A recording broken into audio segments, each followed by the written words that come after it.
There were, of course, more riots yesterday, and who knows what happens today. And it looks like there are going to be even bigger protests over the weekend.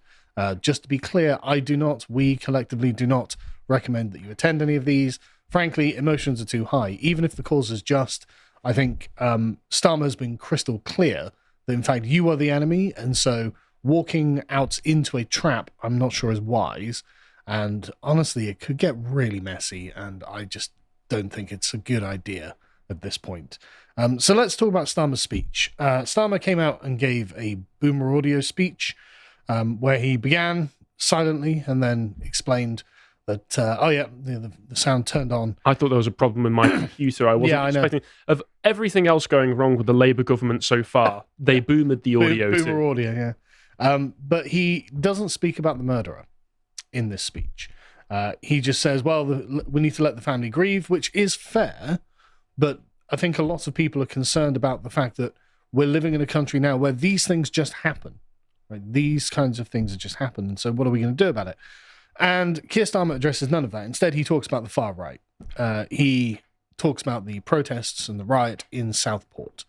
He doesn't talk about the protest or the riot, the machete riot in Southend that happened on the same day. He doesn't talk about any of the previous riots, such as the Muslims in Manchester rioting after Hare Hills. Yeah, in Hare Hills with the Roma community, or any of the previous Black Lives Matter riots, to which he he kneeled for.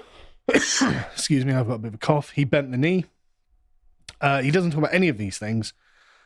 Instead, he just says, right, it's the far right that are the problem. I mean, he says, a gang of thugs got on trains and buses and went to a community that was not their own and proceeded to throw bricks at police officers who 24 hours earlier were having to deal with an attack on children. Again, that's something firmly in the rearview mirror. We're not looking back in anger at the attack. That was essentially a natural disaster. These things just happen. What can you do? It's part and parcel of living in multicultural Britain. Make no mistake, whether it's in Southport, London, or Hartlepool, places where there were riots, these people are showing us exactly who they are. Mosques being targeted for being mosques, a flare thrown at a statue of Churchill, a Nazi salute. I don't know why a flare would be thrown at a statue of Churchill. I didn't see anything about this, but these guys are pro-Churchill, so I don't know why. I don't believe in any other circumstance Starmer would care about such an act either. Yeah, and the Nazi salute was fake news. Someone was waving at someone in the crowd, and someone was like, oh, look, here's a still... Oh, they pulled a Bowie on him. Yeah, they did. It wasn't a Nazi salute, but Keir Starmer spreading fake news. But he does not accept that any of this is legitimate protest. And, okay, well, that's definitely one interpretation, but that's not doing anything to ameliorate the concerns of normal people who are watching the events of last week this week, and saying, well, so we just live in a dangerous society now. We just live in a society where, out of nowhere, a random foreigner could turn up with a knife and just start stabbing children. And the authorities will just say, well, I mean, that happens, doesn't it? But we've got to worry about the far-right reaction to this now. Well, one of the interesting things that I took away from this is that towards the end, when they were addressing a journalist, one of the journalists asked, well, are you going to be doing something? And this was all, of course, in response to the far-right riots. Are you going to be doing something to increase police recruitment so you can better handle these things? And he basically said no, and then he went on to say, honestly, we don't really have the police capacity to deal with this in the first place, which is one thing there. But also, okay, so I know you're not trying to solve these problems as they arise anyway. How is that supposed to make me feel safe as a British citizen? He did actually say, we've already committed to hiring 6,500 new police officers. So that's not going to change because he's already, got that planned. But there's not going to be a mad rush to fast track new officers. But to be honest with you, that's probably a good thing anyway, because imagine how incompetent they're going to end up being. Well, I was going to say, all of these 6,500 are probably going to be the lowest of the lowest standards DEI recruitment. Exactly. So if we're supposed to know that, okay, this is a dangerous country now, at least we can rely on law and order. Yeah. No, we can't. The police aren't going to be equipped to keep our children safe. But he is going to hire 6,500 new ones, because that was part of their pledge, so okay, fair enough. But what he does plan to do is establish a national capability across police forces to be able to contain the far-right riots. Now, this was specifically to contain the far-right riots. No national police force capability to contain the machete riots from the ethnic urban youths in Southend or anywhere else, in Manchester, Birmingham, London, wherever these happen, no, they're not going to be contained, even though they actually do have a kind of similar tone where they're organized on social media. They're people from outside the local area, and it was absolute chaos. People getting arrested, getting badly injured, similar sorts of circumstances, just different motivations behind them. None of that. Doesn't mention this at all, is not interested in dealing with this problem at all. It's not going to be used against the Muslim community when they organize to try and, the attacker in the Manchester airport attack hasn't been charged yet. So he's, it's been 2 weeks or whatever. He was the one where there was the large controversy around the police footage of him being kicked in the head, correct? Yeah. They probably don't want to charge him because they're afraid of the blowback from the media. Well, they're afraid of the blowback from the Muslim community. That's the issue, I think. And the media will gin it up. And, of course, the footage came out, and it turned out that this guy was literally just slugging female police officers in the face. And the police officer who kicked him had been previously in a bear hug from this kid until he got tasered, so he let go of him. And he got up. He wasn't sure if the police officer said, I wasn't sure if my gun had been taken. And so when this kid's laying on the ground, he turns to look at him, he just reacts and kicks him to try and pacify him, right? Everyone's acting like this guy should have been a robot. He was literally a second before wrestling with this kid on the ground. And it's like, he's not a robot. Yeah, okay, you may well be like, okay, that was a bit excessive. Yeah, sure. But in the heat of the moment, I'm not really going to point fingers. This guy shouldn't have been throwing any punches or wrestling police officers to the ground. I found this address hypocritical because he was talking a lot about public safety and about dangers to public safety being reduced to a position where they will feel the full force of the law. Oh, yes. But he did not do so in previous cases. No. And previous riots. Yeah. So this seems to me to be an instance of basically leftists always refusing to admit responsibility about things. 100%. I mean, everyone's calling him, everyone was complaining about two-tier policing. Well, people are now on social media calling him two-tier Starmer. Two-tier Kier. Two-tier Kier. Yeah, it's nice and catchy. It is nice and catchy. I can't believe I messed that up. I mean, I want to say this it's just a sentence. It's just when he's talking about public safety and the danger to public safety, he, for some reason, obfuscates the fact that a lot of the people who are engaged in these protests are concerned with public safety. Yeah, that's what the protest is about. Yes. Like literally the safety of children. Yeah. But that doesn't at all affect anything that he's doing, because if you just take a step back and look at this, you realize what Keir Starmer is doing here is essentially declaring war on the working class. Like, this is now not even an informal de facto war. This is a now formal de jure war. The working class will be put back in their place, right? These stabbings will happen. And if you take to the streets en masse, if you start causing trouble, if you start targeting anything, you will feel the full force of the law. I mean, some of the protests yesterday in London, there was this one, there were lots of videos. I should have got them up for the segment, but there were lots of videos where, in one video, you saw the police say, just grab one of them, any one of them, just make an example out of them. And then some guy gets grabbed and he just starts getting clubbed, even though this guy is not being in any way violent. And it's like, okay, if he'd been fighting with the police, I'd be like, okay, well, he was fighting with the police. What do you expect? But he wasn't. And so this is a different situation to the Manchester airport situation. But he doesn't seem to me to be assuming any responsibility, because he's talking about public safety, and the footage we had from Leeds, for instance, are footage that directly show lack of law enforcement. Yep. And lack of law enforcement communicates the idea that the state cannot ensure public safety. Yes. There was no press conference there, as far as I'm concerned. No. And it just seems to be a formal declaration of war on the working class, who are objecting to the new global multiculti liberal paradigm that is being properly instantiated under Starmer. He's bringing about things that hadn't previously existed. For example, this national capability across police forces is going to involve sharing intelligence, wider deployment of facial recognition tech, and preventative action / criminal behavior orders to restrict movements of people who are, suspected of being a part of the working class. And he also threatens social media companies about misinformation and disorder whipped up online. Interestingly, and we'll get to it in a bit, it's Facebook, frankly, Facebook and TikTok, where most of these people are organizing. And we know because we get all the screenshots floating around Twitter of where the people are organizing. It's not Twitter posts, because that's where, essentially the elite go to have their public discussion. Where the normies are is on Facebook and TikTok, putting out their videos being like, we're not taking this, you know, and in sort of like Boomer Waffen AI Lion Facebook groups, you know, that's where this is actually being organized. He takes questions and the BBC goes first, doesn't call on GB News, interestingly. The BBC go first and ask about Hugh Edwards. So is this the time and the place? Like, we're not talking about the BBC being institutionally noncy right now, actually. But they also say, do you think the violence will spread? And he says something quite interesting. The message from law enforcement is not that they need more powers, and we must wean ourselves off the idea that the only response is to pass more legislation every time you have a challenge, but to use the existing powers that we have. That's interesting because they actually have quite extensive existing powers. And so it is interesting that he's not like, okay, I'm not going to legislate further. I'm just going to use what's available to us. Now, in a way, that's good, but in a way, that's also bad. But he will be fast-tracking recruiting more police because they've pledged to do so. What will they do about the far right was asked.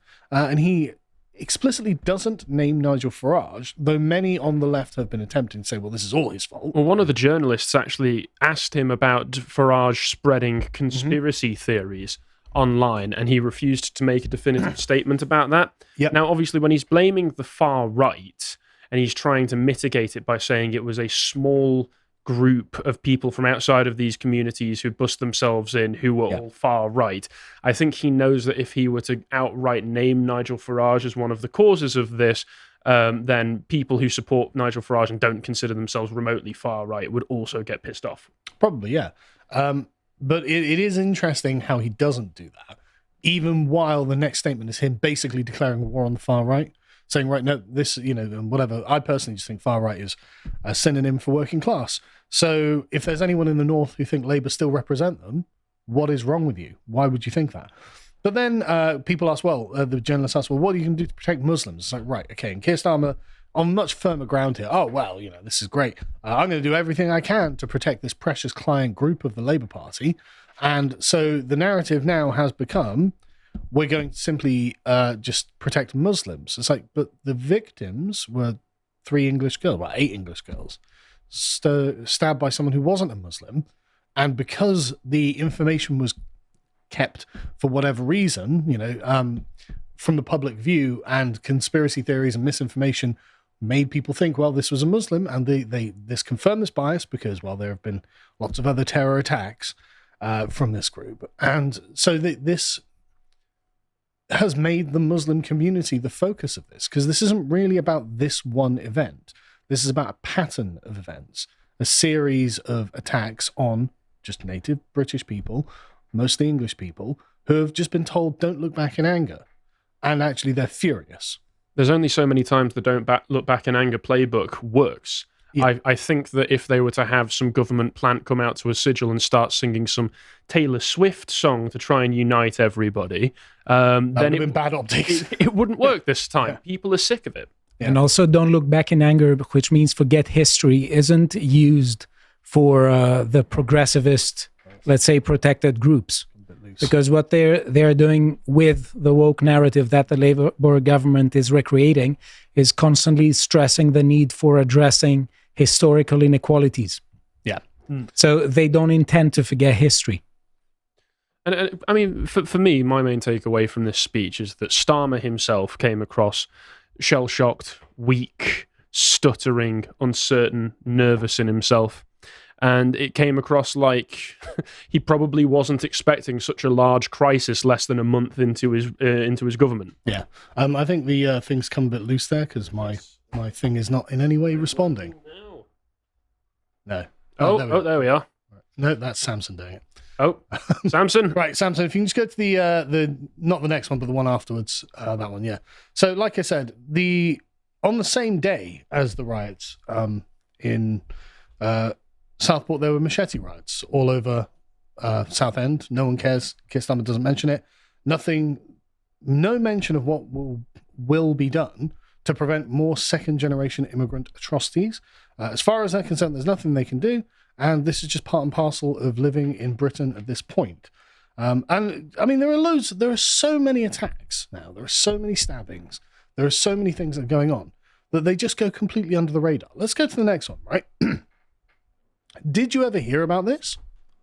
There were two 12-year-olds in Wolverhampton macheted someone to death recently. Did you hear about this? Like, I mean, this is literally from yesterday, this reporting, or the day before, sorry. Did you hear about this? No. No one heard about this. Just two 12-year-olds macheted someone to death in broad daylight in the middle of the street. And the judge's like, well, I can't release their names. Yeah, no kidding, you can't release their names. Like, well, this is the country we live in now. Well, presumably this will either be blamed on a failure of integration or just knife crime, because one of the other things about Starmer is the statements that he'd been given previously prior to this speech was that we needed to tackle knife crime. And a lot of people, even sadly Farage came out and said we need to tackle knife crime. But how do you tackle knife crime when there's already restrictions on the size of knives that you can carry with you? The likelihood is, as some people have been suggesting, that along with the facial recognition technology, this could be used as an in for some kind of digital ID, which will track your purchases and therefore can restrict things like the purchases of knives is how they will sell it to the public. That could be what they're going for here. I mean, look at the next, look on the most viewed there. We don't want to feel unsafe in the place we love. Muslim and asylum seekers fear more far-right protests. That's the story. Right now, this client group are the victims. In fact, if we can just go to the next one, this is The Guardian explaining how police in England are going to be protecting mosques as far-right. So, a bunch of English children get stabbed, and suddenly the police are gathering around the mosques. You think people don't see this? You think people, just regular people, are just like, why are they protecting the mosques? Why aren't they protecting our kids? Why aren't they gathering around the schools? Why aren't they doing something to protect us who have been the victim of these kinds of violent crimes for decades now? No, you are the problem. These people are the protected group. So anyway, I wrote a thing yesterday for this to explain why. Why are the left like this? Why is the liberal elite like this? Now, my thesis in this, and I do recommend that you don't read it because this is honestly one of my best, is that essentially they hate the far right because these people believe they have transcended national identity, right? That's what they think. They are citizens of the world. They are global people. They are not from any one place or any one time. They love everywhere. They're a part of the sort of broad mass of united humanity. We are above mere parochialisms. And when they see the English working class, they are starkly reminded that they too are English, and they hate it.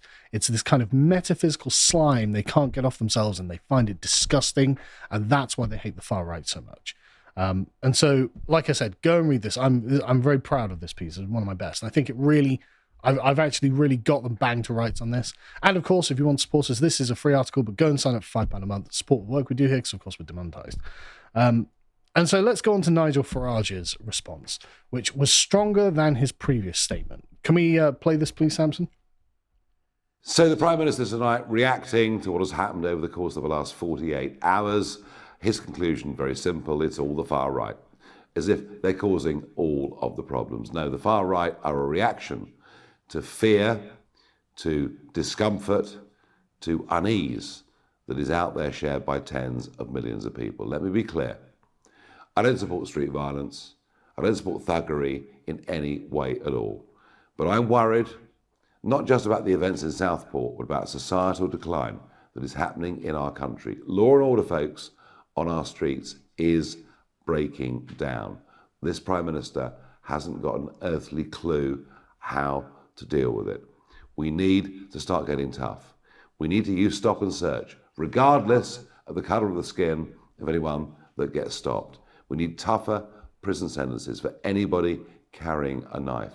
We need folks to get real. Because I tell you what you've seen on the streets of Hartlepool, of London, of Southport is nothing to what could happen over the course of the next few weeks. Let's have proper law and order.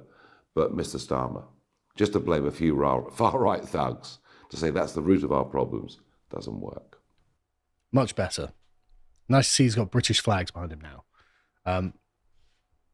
He actually looks like the leader of the opposition now. Conservatives haven't come out and said anything like this. Conservatives haven't come out and been like, well, hang on a second, why is our opposition demonizing the people we tried to win over in 2019?